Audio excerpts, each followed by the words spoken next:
Bonjour la gang, j'espère que vous allez bien. Euh, on est à la troisième épisode sur l'immaturité émotionnelle. Dans les deux premiers épisodes, on a parlé de l'immaturité émotionnelle et de pourquoi on reste et surtout pourquoi ça fait si mal. Aujourd'hui, on va aller un peu plus loin parce que beaucoup de personnes me disent «Oh Fiki, j'ai compris, mais je fais quoi? Je fais quoi maintenant? Comment communiquer sans m'énerver? Comment je fais pour ne pas supplier? Et surtout, comment savoir quand il faut arrêter d'espérer?» Hmm? Euh, Cet épisode-là n'est pas là pour sauver une relation à tout prix, mais il est là pour te sauver toi. Euh, Avant de communiquer, il y a une vérité dure à entendre. Tu dois comprendre une chose essentielle. Euh, on ne communique pas pour qu'on... Excusez-moi. On ne communique pas pour convaincre ou pour changer. On communique pour voir s'il est capable de changer. Une personne émotionnellement immature n'a pas forcément de mauvaises intentions, mais elle n'a pas les outils internes pour gérer la proximité, l'engagement et la responsabilité émotionnelle. Euh, ton rôle, ton rôle n'est pas d'enseigner la maturité à quelqu'un. Ton rôle est d'observer s'il peut te rencontrer là où tu es. Euh, Point numéro 3, on va voir ce qui marche vraiment. Hmm? Ah, comment communiquer et sans envenimer, d'accord? Euh, Règle numéro 1, il faut toujours parler en besoin, pas en accusation. Évitez les phrases comme tu ne fais jamais d'effort. Tu me mélanges. Tu sais pas ce que tu veux. Au lieu de ce genre de phrases, je te conseillerais d'y aller avec j'ai besoin de clarté pour me sentir en sécurité. J'ai besoin de savoir où je vais quand je m'attache. Pourquoi ça marche? Parce que tu n'attaques pas l'autre. Tu ne commences pas par le tu. Au lieu de ça, tu décris ton monde intérieur, pas ses défauts. Une personne immature va se braquer rapidement, très vite, mais elle fouille encore plus vite quand elle se sent coupable. D'accord? En règle numéro 2, être court, clair et ferme surtout. Les longues explications sont une erreur. Sont une erreur avec une personne émotionnellement immature. Et je vais t'expliquer pourquoi. Pourquoi? Parce qu'elle s'opère rapidement, parce qu'elle va interpréter, parce qu'elle va se sentir envahir. D'accord? Je vais te donner un exemple de communication saine. Je veux avancer dans une relation avec une intention claire, par exemple. Ou bien, est-ce que c'est quelque chose que tu es prêt à construire avec moi? Et là, tu te tais. Tu laisses l'espace. Il va y avoir un oui, non. Souvent, c'est je ne sais pas. Mais tout sauf le flou. Il faut retenir très bien cette phrase. Le flou est déjà une réponse. D'accord? Le flou, le silence, c'est déjà une réponse, quoi, tu vois. Là, on va aller voir la règle numéro 3. Il faut observer la réaction, pas la promesse. Une personne mature va écouter. Elle va poser des questions.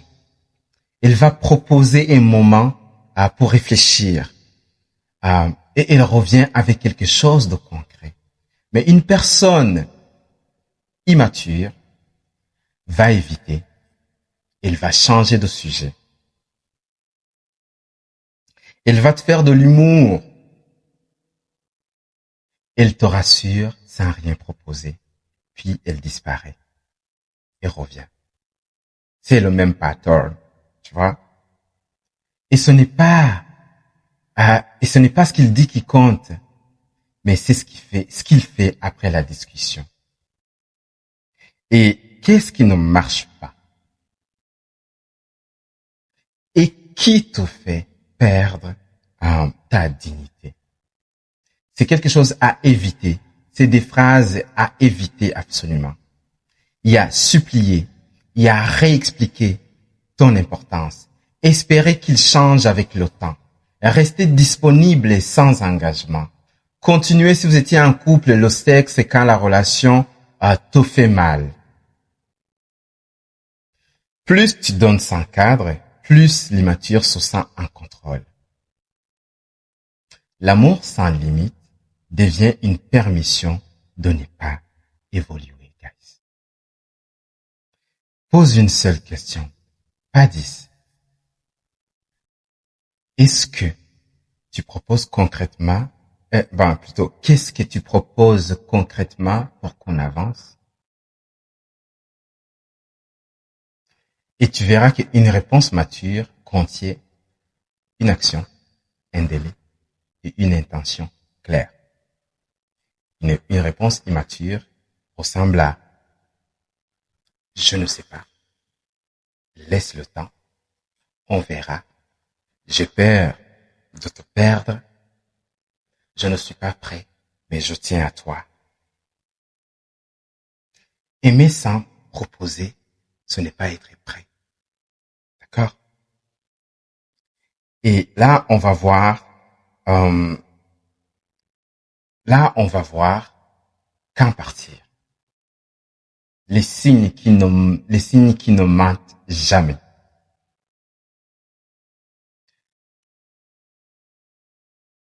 Pars si tu es toujours en attente. Ou si tu doutes de ta valeur.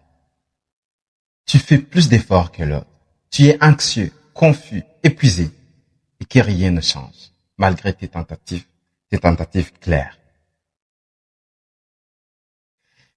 Guys, partir n'est pas un échec. C'est une réponse saine à une situation malsaine. Et il y a une façon ou un moyen de partir sans te détruire. Tu peux lui envoyer un message ou bien lui dire « Je tiens à toi, mais cette relation me fait plus de mal que de bien. Je choisis de me retirer pour elle. » Pas d'argument, pas de justification, pas de délai, pas de débat. Ce n'est pas une discussion, c'est une décision. Et elle doit être ferme.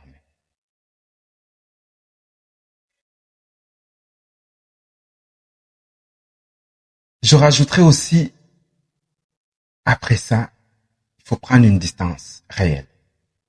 Réduire les messages, couper les va-et-vient émotionnels. Surtout le sexe. Je reviens sur ça parce que souvent les gens vont rester juste pour ça. Et ça les détruit, quoi, tu vois. Partir, c'est le soin. Le silence, c'est le soin que tu n'as pas reçu. Quelqu'un qui voulait vraiment avancer l'aurait déjà fait. D'accord? Tu sais, tu peux aimer quelqu'un profondément et quand même devoir partir. Parce que rester t'abîme. L'amour mature ne laisse pas l'autre dans le feu.